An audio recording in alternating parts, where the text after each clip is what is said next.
Selamat berjumpa kembali Bapak Ibu sekalian dengan saya pada sesi ke-102 dalam serial Pembangunan sebagai Pemerdekaan.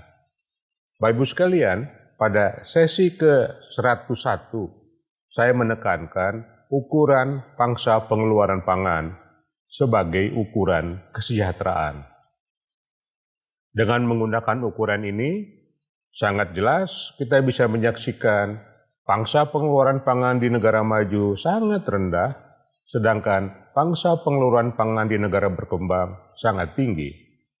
Ukuran ini relatif sangat kuat dipandang dari kacamata teori dibandingkan dengan ukuran seperti pendapatan per kapita.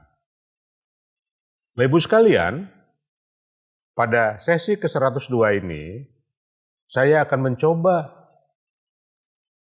melihat secara terintegrasi antara pangsa pengeluaran pangan dengan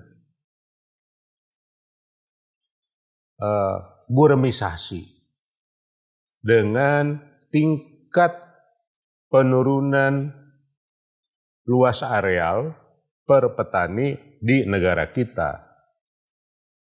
Jadi, Bapak Ibu sekalian, kalau kita menggunakan indeks harga konsumen, maka dapat dikatakan pangan memiliki indeks harga konsumen yang relatif terus meningkat. Artinya, konsumen membayar harga pangan yang relatif terus meningkat.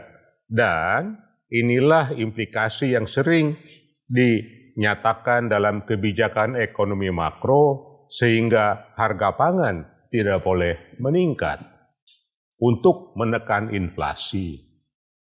Namun demikian, apa implikasinya menekan inflasi dalam hal pangan ini dengan pertanian? Pertanian sebagai produsen pangan dengan harga yang dikendalikan, kemudian kesempatan kerja di luar pertanian kurang tersedia, maka yang terjadi adalah beban terhadap pertanian yang ujung-ujungnya nanti dicerminkan oleh berkembangnya atau berlanjutnya proses guramisasi, yaitu proses penurunan luas areal yang dimiliki oleh para petani. Dengan menggunakan ukuran 0,5 hektar, maka lebih dari 50% petani di Indonesia memiliki kurang dari 0,5 hektar. Kalau kita tambahkan lagi dengan yang kurang dari 0,5 hektar, kita bagi lebih banyak lagi, maka kebanyakan petani di Indonesia menggarap luasan yang lebih sempit lagi. Bapak Ibu sekalian, kita menghadapi dua kondisi. Satu kondisi konsumen membayar tingkat harga yang lebih tinggi, dan ini berlaku global. Apakah di Amerika atau di Eropa, consumer price index itu naik. Sedangkan di negara berkembang, kita dihadapkan pada pelemahan pertanian. Asetnya menyusut, aset per petani dalam bentuk lahan menyusut. Sedangkan di negara maju berbeda. Di negara maju, consumer price index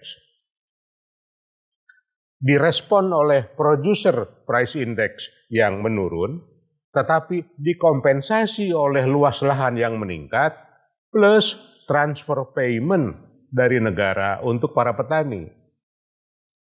Oleh karena itu, kalau kita membaca pertanian negara maju, maka pendapatan per petani lebih tinggi daripada pendapatan rata-rata nasional.